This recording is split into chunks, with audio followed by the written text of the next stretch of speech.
God is so great. Like, last night was probably one of the more monumental nights of my life. A lot happened. I'm just now getting home, walking in the door. I brought my dog Dixie a cappuccino from Starbucks because I feel it's good to have a morning ritual. So if I'm not able to meditate in the mornings, for example, I will run through Starbucks because it's something that I feel familiar doing. And after last night, I really needed to come back into myself. So last night, the unthought of happened. And, you can never really think out how your night's going to play, I don't think. I mean, I do think, but I really don't think that you could if you tried. If there's one way to make God laugh, it's to tell him your plans because Lord knows he has something else in store for you. And that's the best part about life.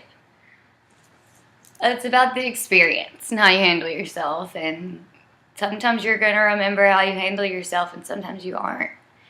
And that's the beauty of it, is that you wait to things that you were supposed to be given, which are blessings. You being here is a blessing. You're a blessing. You're a blessing. And I can't ever get past there sometimes when I'm thinking about it, but today I am. Because today, the Lord moved me in a different way. And I had some mail that was waiting on me. And I think I was supposed to get this letter. I had asked my dad, who gives me so much money, guys, like more than he ever should, for $100 specifically. And I never really make it $100, but yesterday I asked for $100. I put an amount on it. So, maybe I didn't handle myself well, but I got frustrated in the situation and didn't want to speak with him. And I was like, don't worry about it. Like, I'll figure something out. I didn't figure anything out. I just experienced it. So, when I wasn't given the $100, I didn't pitch a fit. I just said, I'm sorry that, me and you didn't see eye to eye on things. And when I didn't apologize in those exact words or in that way, that's how I felt. I felt that I should have spoken differently to it, and I should have reacted differently. But I feel I handled myself better than I would have in the past. I felt confident and self-sufficient, and I know that's what I have to be to move forward. That's what we all have to be. That's what we already are. So, last night, in these clothes that I'm still wearing, I haven't even showered,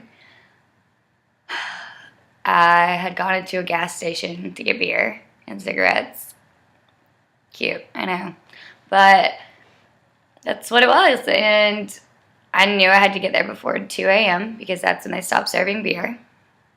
And I made it at that time. And I know the gas station owner, whoever runs it at night, very well. I see him all the time. He's the brightest star, like, you just love him. Like, I have a feeling of serenity just thinking about him. Like, he's good people, And so I'm in there, and this guy tries to take something from him and not pay for it. And I was like, yeah, I'll pay for it. Like, just stay. Like, let me pay for it. You can be on my tab. We can get out of here. I can get my beer before 2. Let's have a good night. Carry on, right? Got runs. And my friend that owns the store runs after him. Rightfully so. I mean, he was in the moment, and he went after what was his. And he wasn't going to let anybody take that from him. And I think that's a huge lesson in itself, but that doesn't even scratch the surface. So I found myself with people coming into the store, seeing that it's me and someone else in the store that I don't know. Unfamiliar territory for me. But these people that are coming to the door, they see me, so they know me. They're like, are you okay? And I'm like, yeah, I'm gonna call 911. And because I realized then that things were a little bit out of control outside. So I remained as cool as I could inside. My friend came to the door, saw the guy that owns the store outside, and saw that something was happening. And he walked outside to where, the guy was, to see the situation and try and help. That's when I realized that I was starting to feel uncomfortable. When someone almost came for my rescue, but they didn't. But I knew I was safe, because I had Jesus. I had my guide Arthur. Like, I had myself in that moment. And I had the moment. And the guy looks at me and he goes, "Are those your friends outside?"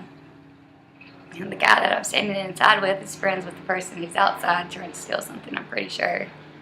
But assumptions only get you so far. And I was like, I don't know. Like, I wasn't going to answer any questions. Was he going to answer mine? So I was like, "Are those your friends?" And he said, "I don't know." And he said the same thing as me. And so I said, "Yeah, those are my friends. Those two people standing, that's blah, blah, blah. That's blah, blah, blah. Those are my friends. Yes." I was like, "If you want to walk out of here, we can. We can do it together. You can go see if your friend's okay. If you're friends with the people that's on the ground, or if you know them or know their friends, you can go see what's up, and I can go be with my friends." And as safe as it felt in there,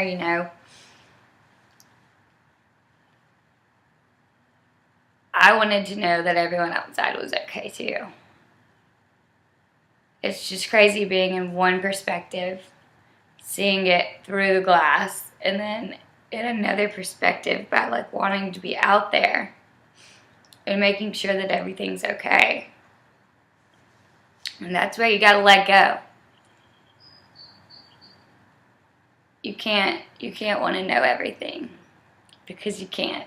You just can't know everything. It's impossible. But you're sure gonna try. At least I do. But I think understanding it from a few different perspectives definitely puts perspective on the situation and on where you're at in the situation. And I honestly think that's how I walked out of that place alive.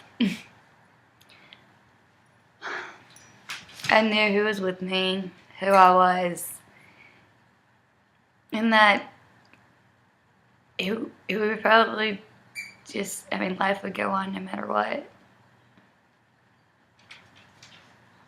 And I suppose I was supposed to carry on, and so I did, and I'm thankful for that. But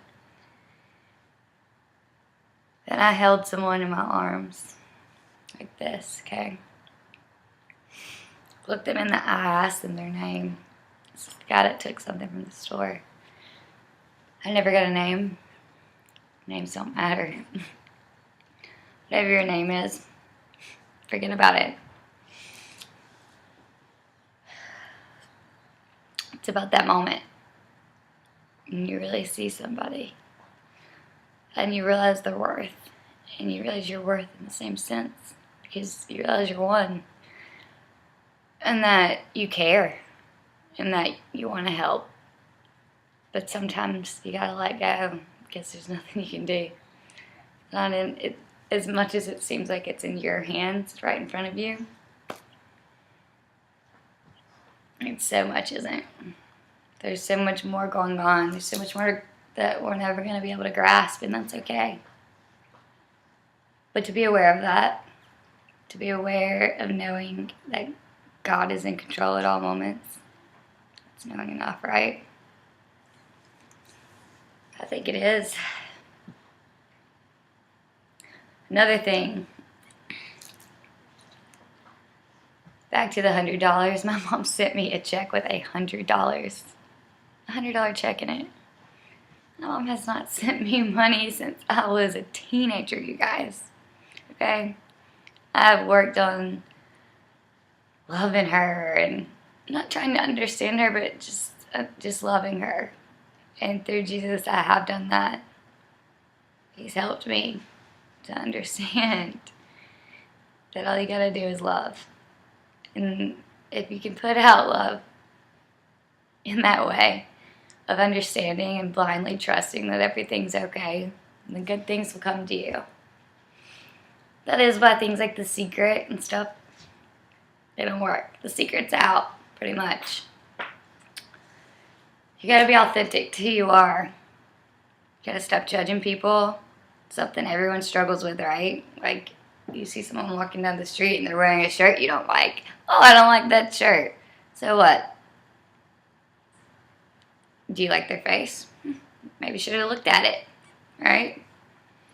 Understande? Okay. Is that a Spanish word? Anyways. Moral of the story.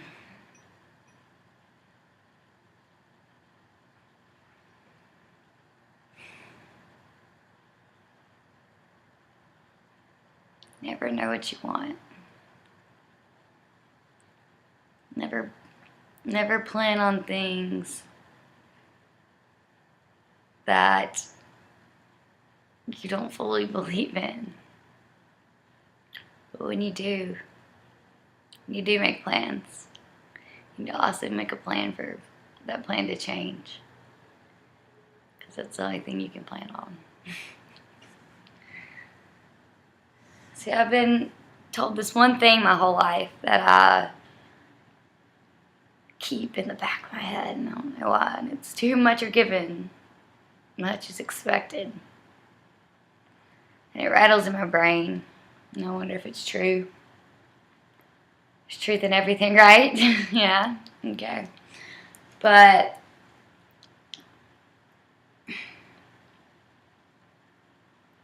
if last night was given to me,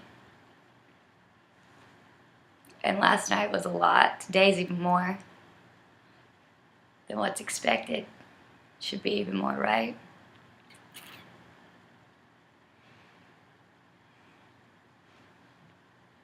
But then, that, and then again, that again, and now, it's then.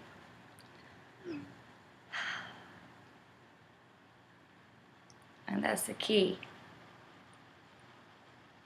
It's how you open up the doors. An opportunity knocks. You see your choices. It's like playing a board game. Exploring your options.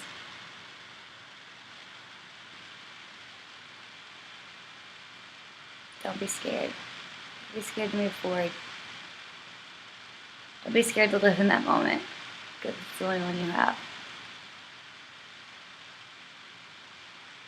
Don't be afraid to love, because loving is the best thing. We're all love. We're all light. That's what I get to you in this moment.